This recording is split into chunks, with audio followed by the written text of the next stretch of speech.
Mohammad Yunus, the chief advisor of Bangladesh's interim government, has sought Pakistan's help to revive SAARC as a primary platform for regional cooperation in South Asia. Yunus met Pakistan's Prime Minister Sharif on the sidelines of the UN General Assembly in New York. Both leaders underscored the need to revitalize the bilateral cooperation between the two countries. According to reports, the chief advisor of Bangladesh, Mohammad Yunus, said that reviving SAARC could be a good way to improve ties.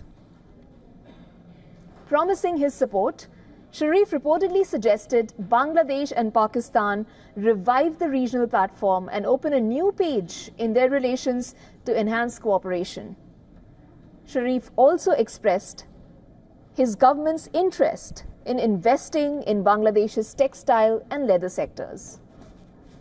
Now, Mohammad Yunus also proposed an exchange of youth programs, renewal of foreign secretary level talks, and reactivating the joint commission between the two countries.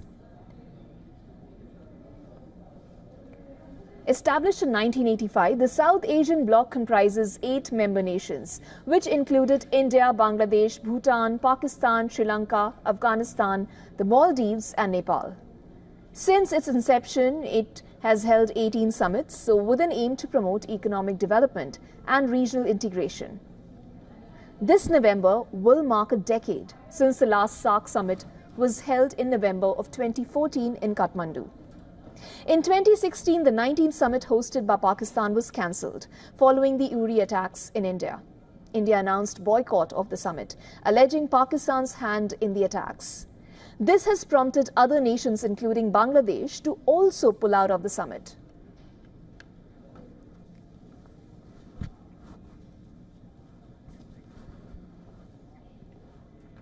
Joining us now on the show is Ambassador Shilkant Sharma, who is the former Secretary General of SAARC. Well, welcome to the broadcast, Ambassador Sharma. It's great to actually have you on the show since you have been at the helm of things as concerns SAARC. So, Bangladesh's chief advisor meets the Pakistan Prime Minister, seeking Pakistan's help to revive SAARC. Now, Sharif expressed Pakistan's interest in investing in Bangladesh's textile and leather sector. Since you've been the former Secretary General of SAARC, your initial reaction to this development? Well, Bangladesh is the one which was a country at the origin of SAARC. SAARC was created at behest of the Bangladesh president then in the 1980s. So, and then Bangladesh has been very supportive of SAARC. So whatever they say, I think one should respect. Second, Mohammad Yunus himself is a great economist. And I remember meeting him in 2009. And at that time, we were talking of SAARC Development Fund, which was created. And he was supportive of that idea. And he said, but it should increase the capital from 300 million to 3 billion. He said, there's a lot of money required to really spur development and social economic progress in SAARC region. So he was a visionary at that time, and he talked about the positive direction which SAARC could take. So in that context, when you hear him talk about SAARC, it was heartening. However, the situation today in South Asia is very different. In 2014, when the last summit was held, even then there was already a cooked motor vehicles agreement, but the country which was holding it was Pakistan. And then they decided to give a further 3 months or 6 month time for Pakistan to come back, and the summit ended with a good statement. But they never came back. And then, so we were compelled to look for, and then the world was moving forward. The window of opportunities were closing. So regionalism in this region was waiting for a spurt. So then BIMSTEC was chosen as an option. And BIMSTEC is headquartered in Dhaka. So now, when Bangladesh's chief advisor, as president, in Bangladesh, when he speaks about SAARC, then naturally question arises about what will happen to BIMSTEC. Because BIMSTEC doesn't have Pakistan as a member. Whereas he meets Pakistani Prime Minister in New York and then talks about SAARC. So what is the implied, meaning? Now, these are the questions which come to fore. Then, you see, the whole problem of SAARC has been that political issues which were kept out by the very thoughtful drafters of the SAARC Charter in 1985 have been coming back like a ghost. Every time something happens, the political problems bedevil it. And SAARC is a very modest, very, very micro organization. Its total budget is minimal. It has just 8 directors and 1 secretary general, which has very limited mandate.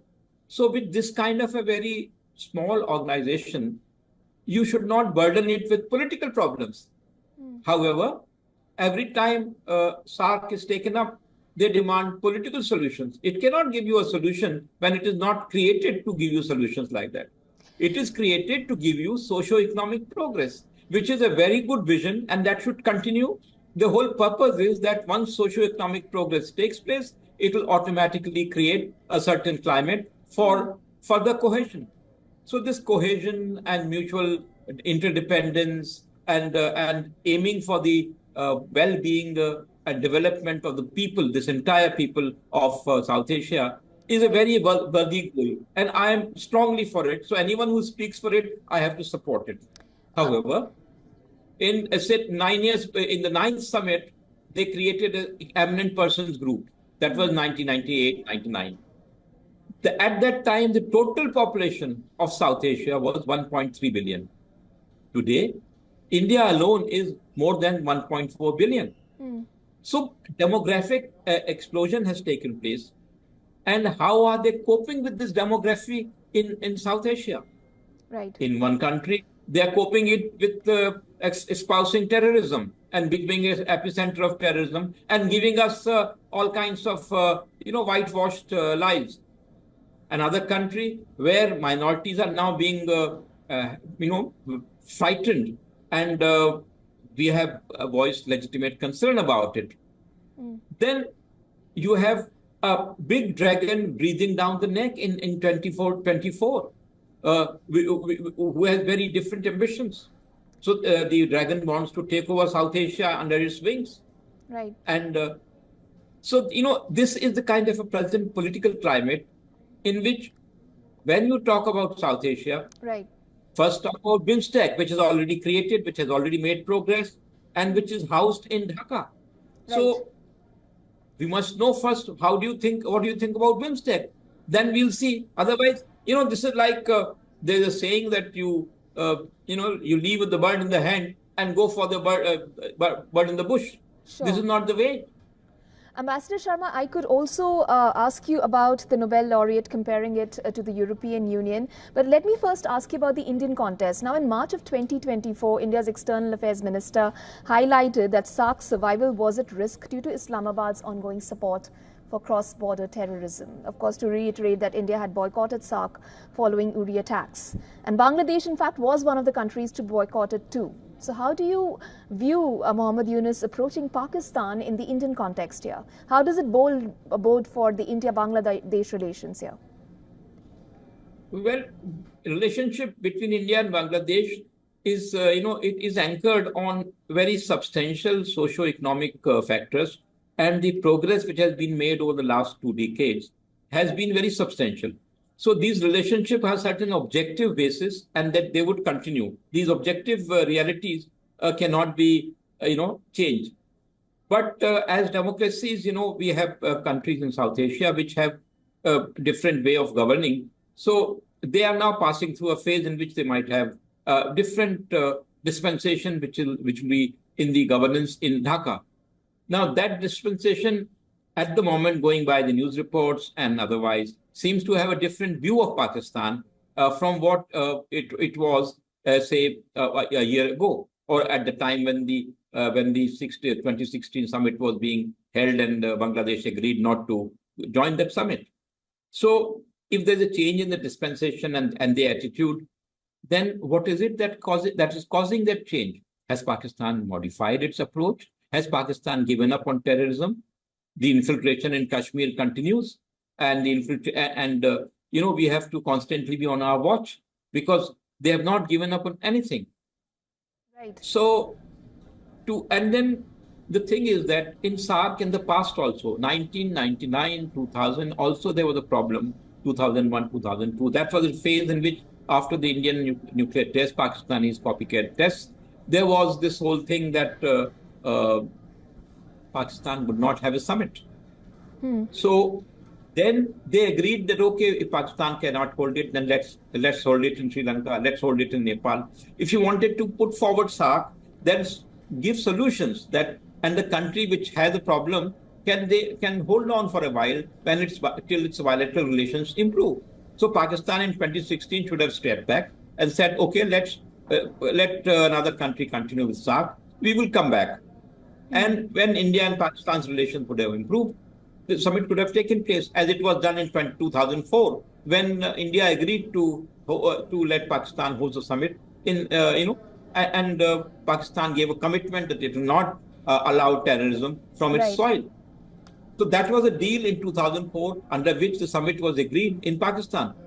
That deal was belied by the 26/11, by the parliamentary attack, all these things, and then Uri attack.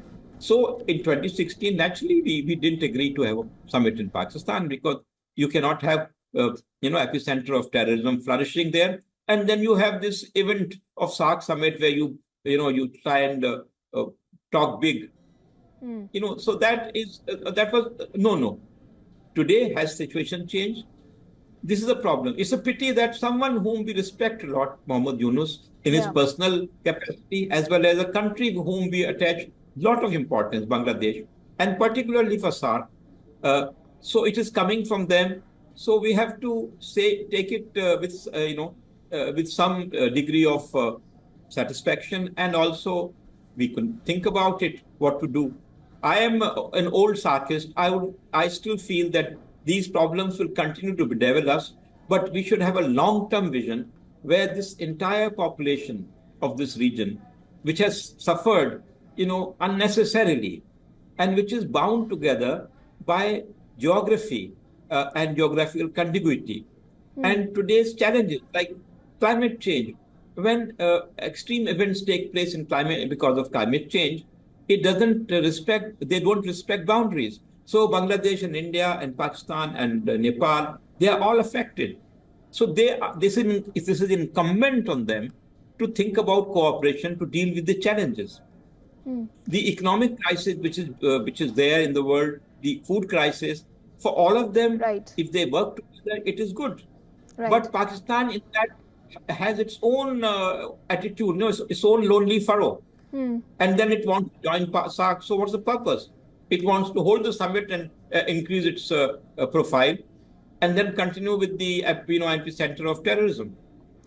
Ambassador, Right. Ambassador Sharma, it was truly a pleasure talking to you and getting your valuable insights on this. However, for the paucity of time, we will have to pick this discussion on another time. Thank you so much for joining us on the broadcast. For all the latest news, download the WION app and subscribe to our YouTube channel.